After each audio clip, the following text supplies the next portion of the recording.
안녕하세요. 일본 건축사 1급 법규 시험 문제에 대해서 설명하도록 하겠습니다. 우선 법규 같은 경우에는 총 30문제가 나오고요. 이거는 제가 봤던 시험지인데 이렇게 시험지가 있으면은 30문제까지 있죠.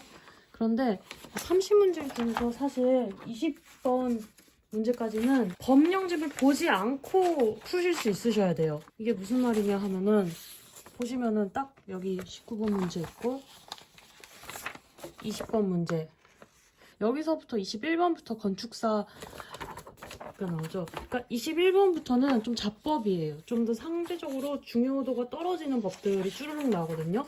여기 같은 경우는 법령집에서 모든 부분을 완벽하게 암기를 할 수 없기 때문에 법령집을 좀 어느 정도는 보고 푸는 부분이 있어요. 물론 건축사 부분에서 아주 중요한 부분들, 항상 나오는 부분들은 예외입니다. 거긴 다 반드시 외워야 하고요. 여기 법규 같은 경우는 1번 문제는 어느 부분에서, 용언 부분에서, 2번 문제는 어느 부분에서, 3번 문제는 뭐 제출적, 이런 식으로 다 정해져 있어요. 그렇기 때문에 그런 부분들은 싹 암기를 하셔서 대응을 하셔야 합니다. 왜 암기를 해야 되냐면 시험장에 법령집 들고 가서 풀 수 있지 않나요? 하는데 들고 가서 풀 수 있어요. 풀 수 있는데 아마 법령집을 볼 시간이 그렇게 많지 않으실 거예요. 그럼에도 불구하고 법령집에 사실 밑줄은 치셔야 하고요. 왜냐면은 항상 심유형이 나오기 때문에. 그렇기 때문에 20번 문제까지는 암기를 하셔서 푼다라고 생각을 하시면 됩니다. 근데 어떻게 암기를 했느냐, 뭐 사람마다 방법은 다 다릅니다. 저는 어느 쪽이 정답이다, 제 방법인만이 정답이다 라고 말씀을 드리고 싶지는 않아요. 근데 제 방법을 일단 보시고 아, 이런 방법도 있구나 하시고 본인만의 방법을 좀 찾아가시면 좋을 것 같습니다. 우선 법규 같은 경우는요, 이렇게 법규 교재가 있죠. 이 법규의 텍스트 부분 단원을 딱 보고 여기 이렇게 설명 나오는 법령들이 있어요. 이거는 여기 종합교재뿐만 아니라 다른 1권이나 TAC를 선택해도 똑같은데요. 이런 법령들이 나오고 법령에 대한 설명, 이해하기 어려운 부분에 대한 설명 같은 게 있거든요. 이거를 보면서 법령집의 밑줄을 한 단원을 꼼꼼하게 칩니다. 그리고 그런 법령집을 뒤적뒤적거리면서 여기 문제집에서 같은 단원이죠. 첫 번째 단원. 첫 번째 단원에 여기 첫 번째 단원이 문제가 그렇게 많지는 않거든요. 여기까지가 첫 번째 단원인데 여기까지 문제를 정말 법령집을 꼼꼼하게 보면서 풉니다. 그리고 그 부분을 채점하고 틀린 부분 파악하고 왜 틀렸는지 뭐 그런 거 학습을 하잖아요. 그럼 그 다음에 다음 단원으로 넘어가는 게 아니고 그대로 법령집을 덮고 그대로 지금 다시 1번부터 여기 11번 문제까지를 싹 풉니다. 방금 문제 풀이 보고 왜 틀렸는지 다 파악했는데 틀릴 것 같나요? 다 맞을 것 같죠? 아니요, 틀리더라고요. 그래서 그 방금 풀고 채점해서 지문을 다 외웠는데도 또 틀린 문제를 또 법령집 없이 학습을 합니다. 물론 채점하고 이러고 채점하면서 답안지 보고 채점하고 이럴 때는 법령집 보면서 내가 왜 틀렸는지를 좀 파악하고 그러긴 해야 하는데요. 그렇게 하고 또 풀고 또 한 두세 단원 정도 진도를 나가요. 그리고 또 법령집 없이 또 푸세요. 그럼 또 틀리죠. 그럼 또 틀린 거 오답풀이 또 법령집 없이 푸세요. 그런 거를 계속 반복해야 그 단원을 끝낸 거거든요. 물론 두세 단원 지나고 기억이 가물가물해질 때쯤이 아니라 자주 보면 더 좋아요. 좋은데 진도를 나갈 시간이 그렇게 넉넉하지는 않아서 이제 조금 외워야 할 사항들을 단원 하나당 이런 포스트잇 하나 정도로 정리를 합니다. 그거 외우시면 돼요. 그렇게 하면은 법규 20번 문제까지는 외워서 푸실 수가 있으실 거예요. 그리고 법령집에 밑줄 긋는 방법에 대해서 좀 말씀을 드리고 싶은데요. 법령집을 어떤 걸 선택하느냐, 뭐 큰 학원에서 나온 법령집을 선택하시면 다 괜찮습니다. 종합학원, 1권 학원, TAC. 저 같은 경우는 TAC를 좀 추천하고 싶습니다. 이거는 제가 좀 재본을 한 TAC 법령집인데 왜 TAC를 추천을 하냐면은 단락이 나눠져 있거든요. 법령 같은 거를 읽을 때 여기서부터 단락이 안 나눠져 있는 경우는 여기 끝까지 읽어야 돼요. 근데 단락이 나눠져 있으면 여기까지 이렇게 빨리빨리 읽을 수 있으니까 저는 이 부분에서 또 TAC가 마음에 들었고, 저는 좀 컬러풀한 걸 좋아해서 TAC 문제집을, 법령집을 선택했습니다. 또 TAC 같은 경우는 법령집이 비교적 큰 편이에요. 그러다 보니까 종합학원이나 일본에 비해서 페이지를 넘기는 횟수가 좀 크게 확연하게 줄어듭니다. 그런 부분에서 TAC 법령집이 더 유리한 것도 있고요. TAC 같은 경우는 이런 메이저한 법령들 같은 경우에는 이 초록색 책에다가, 좀 메이저하지 않은 법들은 이런 핑크색에다가 책이 그 한 권 안에서 나눠져 있어요. 그리고 이 책 두 권을 둘 다 가져갈 수 있습니다. 저 같은 경우는 지금 이게 두 개로 나눠서 제보냈는데 이렇게 한 권이고요. 이렇게 한 권입니다. 그러다 보니까 좀 중요하지 않은 법령 같은 거, 법령집에 1권이나 종합 같은 게 되게 두껍게 붙어 있잖아요. 그거를 계속 이렇게 해가지고 넘겨보면서 보는 것보다 중요한 법률만 이렇게 딱 있고, 또 이제 비중요한 법률들만 볼 때는 얘만 이렇게 딱 꺼내서 보고 그러는 게 저는 편하게 느껴지더라고요. 그래서 TAC의 법령집을 선택을 했고요. TAC 같은 경우는 법령집 밑줄 긋는 방법이 인터넷에서 PDF로 제공이 됩니다. 지금 11월 달 말이니까 벌써 TAC 법령집이 나왔네요. 이미 밑줄을 다 치신 분들도 있으실 거고 다 안 치실 분도 있으실 텐데, 저는 제가 밑줄 친 방법이 정말 좋은 것 같아서 좀 소개를 드리려고 합니다. 여기 포스트잇으로 찾는 방법을 썼습니다. 인터넷에 검색하시면은 법령집 같은 게 일본 사람들 여기다가 정말 인덱스를 어마어마하게 많이 붙여놨습니다. 그리고 그거를 다 팔락거리면서 찾아요. 그렇게 찾으면은 여러분들은 그거 찾을 수 있으세요? 저는 그거 안 되겠더라고요. 인덱스를 어떻게 했냐, 이것도 인터넷에서 검색해서 찾아내는 방법인데요. 이런 식으로 법규는 1번 문제, 2번 문제 다 아까 말씀드렸다시피 24번까지 어떤 법규가 나오는지 대략 정해져 있습니다. 번호마다.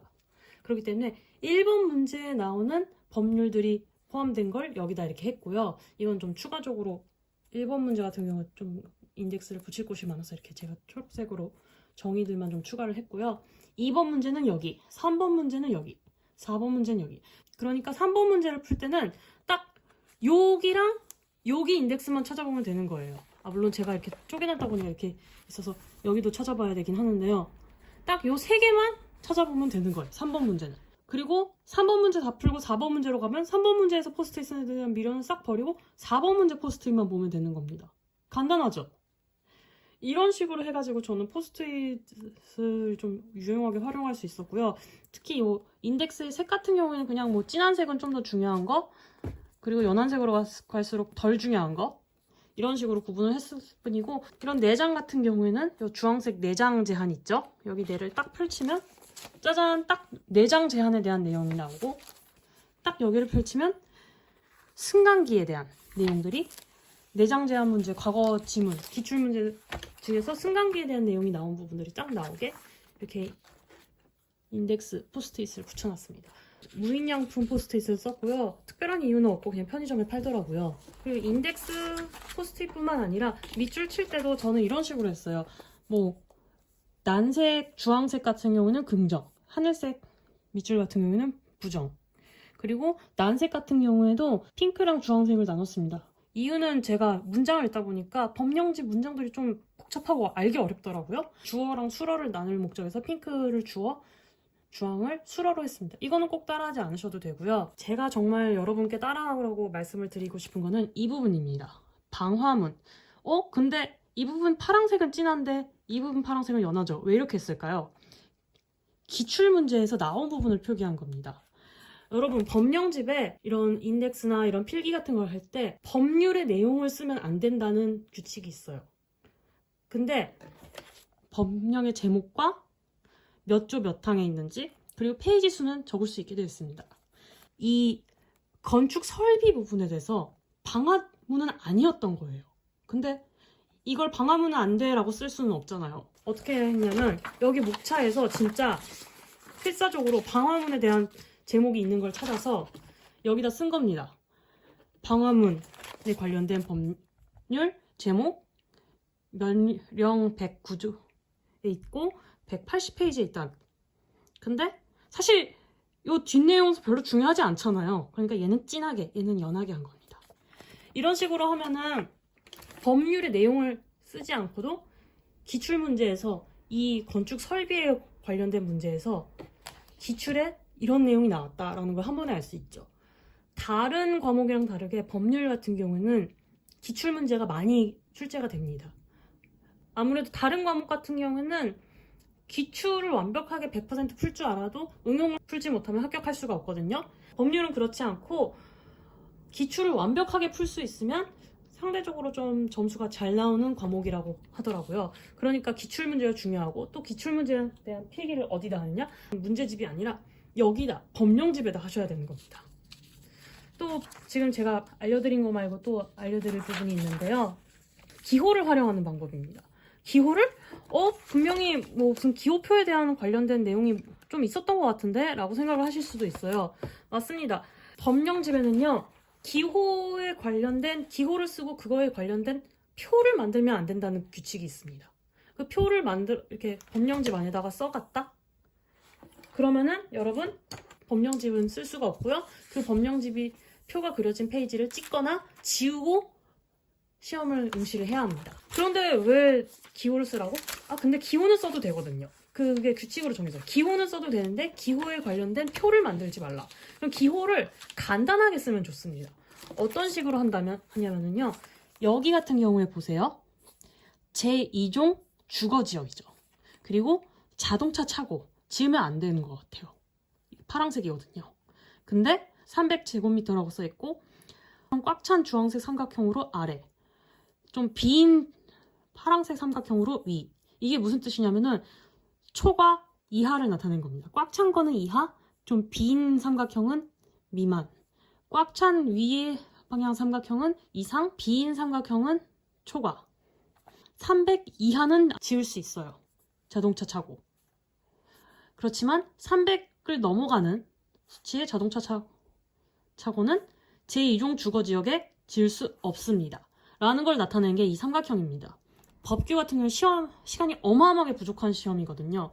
다른 과목, 계획, 환경, 시공, 구조 같은 경우에는 시간이 남아요. 법규만 유일하게 시간이 많이 부족합니다. 그렇기 때문에 법령집에 보면은 넘는 것을 또는 뭐 그런 것을은 여기에 정의하는 대로 어떻게 한다. 그리고 여기서부터 다시 페이지 찾아가가지고 거기에 있는 내용을 읽어보고 파악하고, 그럴 시간 없잖아요. 여기 딱 삼각형으로 해놓는 겁니다. 저는 중요한 부분 숫자 같은 경우 다 웬만하면 이런 식으로 해놨어요. 이런 거는 500 이하 된다. 3층 이상 안 된다. 바로바로 판단이 되기 때문에 시험 응시 시간을 굉장히 아낄 수 있습니다. 그만큼 신유형 문제, 정말 법률 밑줄 친 곳이 하나도 없고 학원에서도 아무도 안 알려준 부분을 꼼꼼하게 찾아서 읽어가서 점수를 취득할 수 있고요.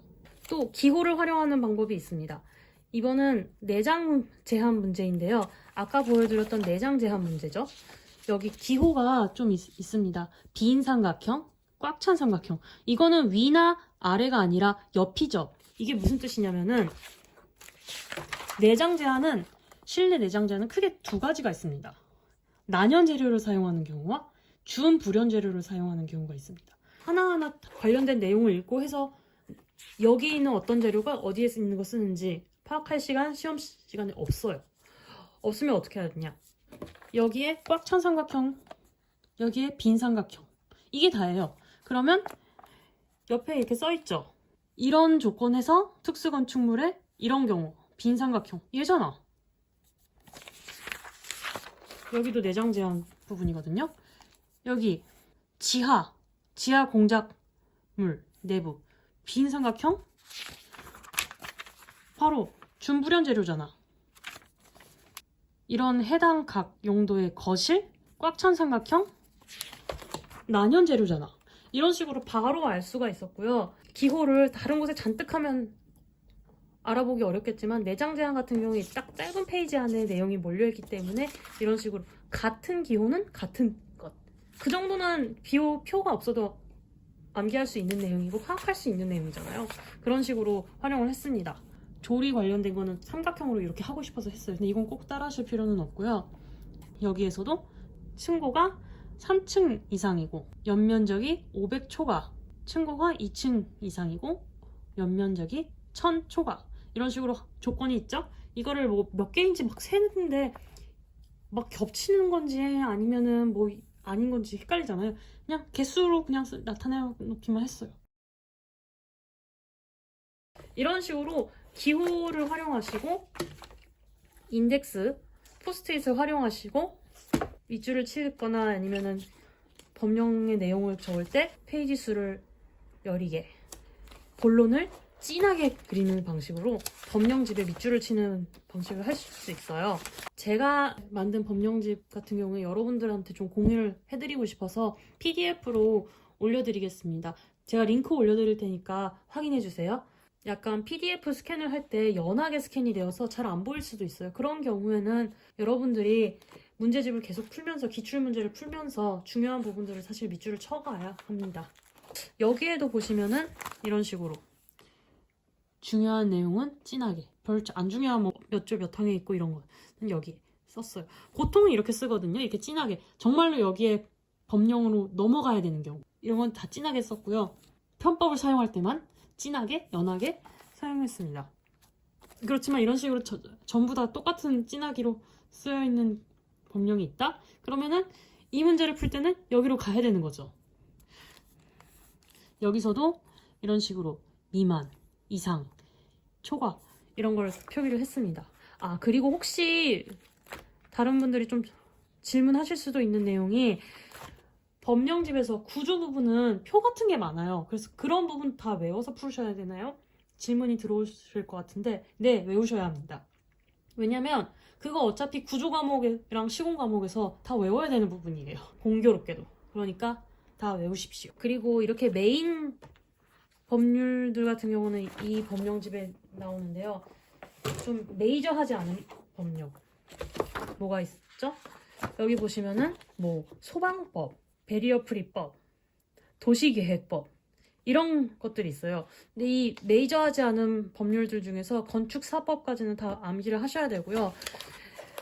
여기 보이시는 내용들, 소방법, 도시계획 허가법, 배리어 프리 이런 것도 다 밑줄을 꼼꼼하게 이렇게 치셔서 공부를 하셔야 됩니다. 그 단원도 다 아까 말씀하신 대로 한번 풀고 꼼꼼하게 법령집을 보면서 풀고, 그 다음에 법령집을 안 보면서 풀고, 그 다음에 다시 채점하고, 그걸 기억이 가물가물해질 때쯤에 다시 보고, 그런 거를 반복을 하셔야 합니다. 그렇게 해야 암기가 제대로 될 수가 있어요. 그렇게 진도를 나가면은 시험 치는 날까지 시간이 부족하지 않을까요? 네, 부족합니다. 많이 부족해요. 저 같은 경우에도 마지막에 한 단원인가는 심지어 진도를 다 못 나가고 시험장에 갔어요. 1회독을 다 끝내지 못하고 시험장에 갔거든요. 근데 1차 시험 합격했습니다. 법규 점수도 괜찮게 나왔어요. 근데 사실 저 같은 경우에는 몇 년간 계속 탈락을 하면서 내용들이 좀 머리에 남아 있었기 때문에 그게 가능했던 거고요. 처음 일본 1급 건축사 시험 1차를 준비하시는 분들은 1회독 이상은 추천을 드립니다. 또 법령집에 밑줄을 칠 때 어떤 펜을 사용할까 좀 고민이 되시는 분들 계실 텐데요.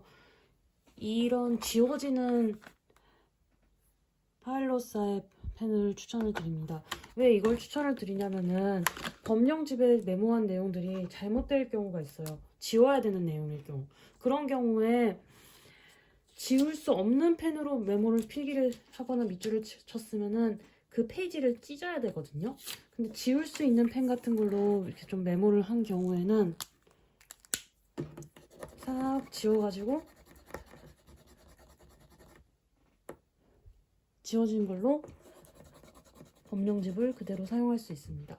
또 제가 보여드렸던 것 중에서 연한 필기나 진한 필기가 있었잖아요. 연한 필기 같은 경우 이런 식으로 샤프심이, 요새 색깔 샤프심이 좀 잘 나오더라고요. 그래서 색깔 샤프심을 이렇게 여러 개 사가지고 매번 갈아 끼면은 번거로우니까 여러 가지 색의 샤프들을 사가지고 샤프심을 색깔에 맞게 넣은 다음에 사용을 했습니다. 꼭 이렇게 하실 필요는 없지만 지워지는 펜은 꼭 추천을 드립니다.